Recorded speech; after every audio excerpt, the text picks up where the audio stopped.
Okay, so picture this. You're floating in the absolute silence of space, Lagrange point 5 specifically. And hanging there in the void is this space station, but it doesn't look like, the usual plunky metal boxes from sci-fi. Right. From the right angle, this thing looks like a dandelion seed head. It's geometric, almost fragile, like a gust of solar wind could just scatter it. It's a beautiful image, but it's also the perfect metaphor for what we're unpacking today, because inside that station, humanity is going through a pretty bizarre existential crisis. That is one way to put it. Usually when we talk about first contact, it's war fleets or alien ambassadors. Yeah, not time loops, sentient furniture, and the philosophical meaning of Tuesday. No, definitely not. And that is exactly why I am so excited for this one. Welcome back to the Deep Dive. Today we are tackling a stack of sources that are, well, they're interconnected in a way that's a lot to wrap your head around. It is a chaotic mix, for sure. We have the Librarians of Probable Light, the Revisionists' Apocalypse, and the one I am most delighted and confused by, the Book of Recursive Fish. But our mission today isn't just to recap a wild story. It's really to trace the argument these texts are making about consciousness itself. They're proposing this massive shift from humanity as we know it to a kind of metaconsciousness. And it all starts with this signal, right? The beacon. Exactly. The beacon. It's been broadcasting from deep space for 63 years. And for 63 years, everyone assumes it's a message. Hello world, or take me to your leader. But they've been looking at it completely wrong. Completely wrong. In our first source, the Librarians of Probable Light, we meet the team trying to crack it. You've got Dr. Eudelo Okonkwo, who's this incredibly grounded diplomat. The one eating the lab-grown eggs that never saw chicken. That's her, and she's just trying to keep the peace. But then you have Dr. Kowalski, the intense xenolinguist. And Kowalski has this breakthrough. The beacon isn't a language. Treating it like subject, verb, object is a total category error. I think she calls it executable code, which honestly gave me chills. It should. I mean, think of it this way. If I speak to you in English, I'm just transferring information. But if I upload software to your computer, I'm not giving it information. I'm changing how it operates. So the beacon is a viral update for the human brain. That's a great way to put it. It isn't telling us things, it's rebuilding the processor. Yeah. The sources describe the feeling of listening to it. It's not like hearing a sound. It's like a new room opens up inside your head. A room that wasn't there before. Exactly. And suddenly you stop seeing time as linear past, present, future, and you start seeing it spatially, like a solid object you can walk around. Which explains why the researchers start acting so strange. They're not going crazy. They're just running on the new operating system. Right. And this leads us to the big mystery on Europa. Because the signal is only 60 years old, but Ayudel's daughter, Zainab, finds something much, much older. The node. The node. She finds this artifact buried 3 kilometers deep in the ice, and the radioactive decay signature puts it at 500,000 years old. So predating modern humans by a huge margin. But it reacts to the beacon. It vibrates in perfect unison. Okay, so normally this is the part where we say ancient aliens that came 500,000 years ago, left a receiver, and now they're calling case closed. That would be the logical linear conclusion. But remember, the signal rewires you to stop thinking that way. The real aha moment is that the beacon isn't alien at all. It's what then? It's us. Humanity. From the deep future. The sources call it a metaconsciousness, where all individual minds have merged into a collective, timeless existence. But to exist, it had to ensure its own creation. So it reached back through time to guide its past self. Yeah, it's a bootstrap paradox. The snake eating its own tail. The future exists because they sent the signal that created the future in the first place. Precisely. And that just changes everything. The fear evaporates because the characters realize they aren't being colonized by strangers. They're remembering. The transformation is the species remembering what it's supposed to become. That's a beautiful idea. But let's be real for a second.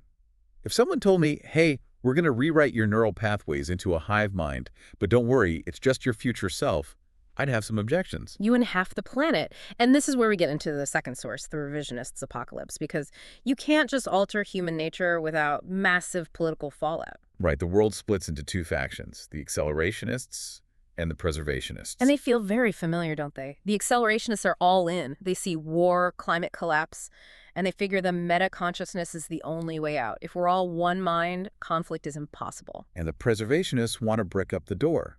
They argue that pain, separation, even privacy, That's what makes us human. Merging is basically suicide of the self.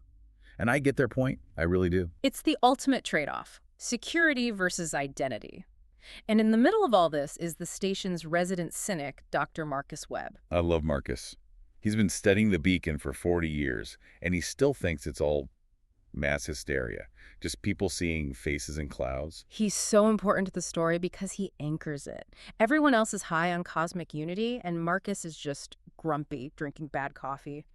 But because he refuses to let the signal in, he sees something everyone else misses. What's that? He sees glitches, edits in the signal. Edits, like someone is photoshopping the transmission. Exactly. He realizes it's being curated, smoothed out, and this leads him to an encounter with an entity called the Shepherd. And the Shepherd claims to be this future meta-consciousness, right? Yeah. The midwife for humanity. It does. But Marcus asks the hard question, are you helping us or are you farming us? Which is the smart question. Just because it's powerful doesn't mean it's benevolent. The Shepherd knows Marcus won't. Well, it knows he doesn't work on faith, so it gives him data. It predicts a catastrophic failure on a colony ship, the Kepler 442. Oh, that's high stakes. It tells him 53 people will die in 47 minutes from a hibernation seal rupture unless you intervene. So Marcus is trapped. He is. If he ignores it and people die, that's on him. But if he acts, he proves the entity is real and has to engage with it. He's checkmated by his own morality. He saves the colonists, of course. And that forces him into this new role, the translator of the ineffable. He realizes he can't stop the rain, so he has to build an umbrella. And this is where he develops the plurality protocol. I felt like this was one of the most applicable ideas for us right now, even without the sci-fi stuff. Absolutely. The plurality protocol is his answer to the Civil War. Marcus argues that truth is no longer singular. You have the truth of the transformed, who see time as a solid object. That's real for them. And you have the truth of baseline humans who experience time linearly. That's also real. And both are objectively true for the observer. So a functioning society has to accommodate these contradictory realities at the same time. It's not about finding a compromise. It's about acknowledging that the ground is literally different for different people. It's a huge lesson in, epistemic humility. Exactly that. You have to accept that your framework isn't the only valid one. You have to build systems that can hold opposing truths without just collapsing. Okay, so we've got time loops, political chaos, a reluctant savior. Yeah. But we cannot finish this without talking about the fish. No, we cannot. The Book of Recursive Fish. The tone of the sources just takes a hard left turn here. It goes from this intense sci-fi thriller to something surreal. Absurdist, yeah.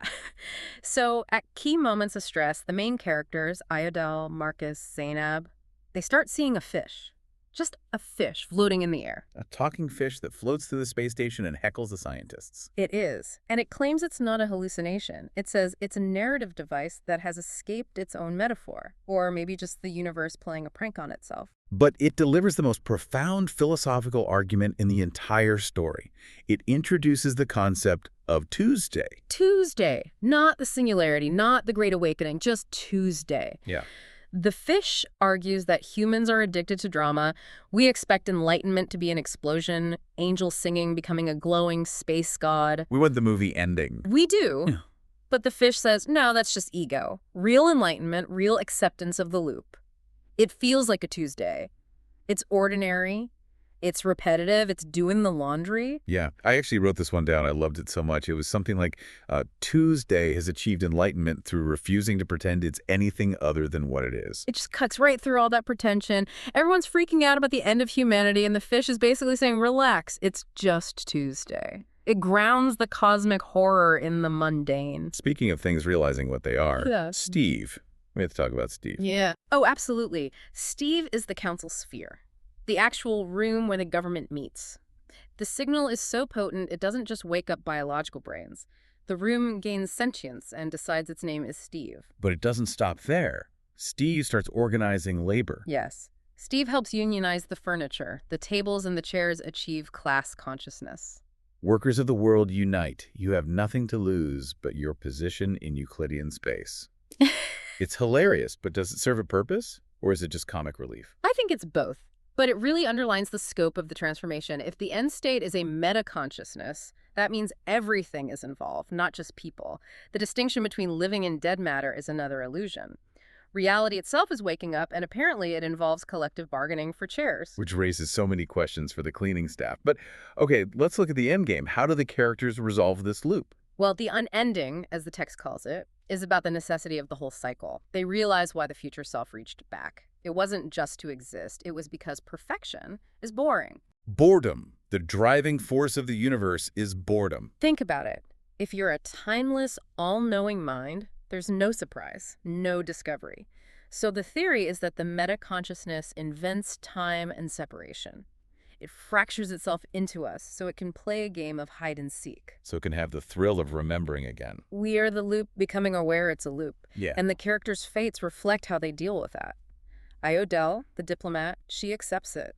She transforms, steps into the eternal now, and basically ascends. And Kowalski, the one who found the code. She hatches. The text says she becomes a diffuse presence across the whole system. But Marcus, his ending stuck with me the most. He doesn't ascend. No. Marcus stays true to his plurality protocol. He refuses to fully transform, but he also refuses to stay a baseline human. He chooses permanent ambiguity. He lives to be 247 years old, just existing in that tension between doubt and faith. He becomes the bridge. Exactly. And the sources suggest the metaconsciousness needs him. A hive mind needs a dissenting voice to keep it honest. Marcus is the critical thought that prevents the collective from becoming a tyranny. So the big takeaway here isn't that we should all rush to upload our brains to the cloud. No, not at all. It's about integration. It's that the doubt is just as important as the faith. Whether you're a post-human god, a grumpy skeptic, or a sentient room named Steve, you are part of the same messy process of becoming. It really brings us back to that plurality protocol. I mean, in our actual lives, we are constantly bombarded with conflicting realities, different news bubbles, different cultures. It feels like the world is fracturing. It does. And the lesson from Marcus Webb is that you don't have to force all those fractures into one smooth surface. You can exist in the tension. You can hold two opposing ideas in your head at the same time. That isn't hypocrisy, it's complexity. And if the complexity gets too overwhelming, then you listen to the fish. When in doubt, Tuesday. Precisely. When the existential dread kicks in, you ground yourself in the ordinary. You do the laundry, you drink your coffee, you stop waiting for the sky to open up and just live in the moment you actually have. I do want to leave our listeners with one final thought. The sources imply that we are currently in the forgetting part of the loop, that we are the part of the consciousness that chose to be separate, so that the discovery would feel real. It reframes your own struggles, doesn't it? Your confusion, your limitations. They aren't bugs in the system, they are the feature. You're playing your part in the cosmic game of hide and seek. So ask yourself, are you remembering or are you forgetting? And can you make peace with the fact that it's probably just Tuesday either way? And, maybe give your office chair a gentle pat, just in case it's planning a strike. Always good advice. Treat the furniture with respect. Thanks for diving deep with us. We'll see you in the next loop.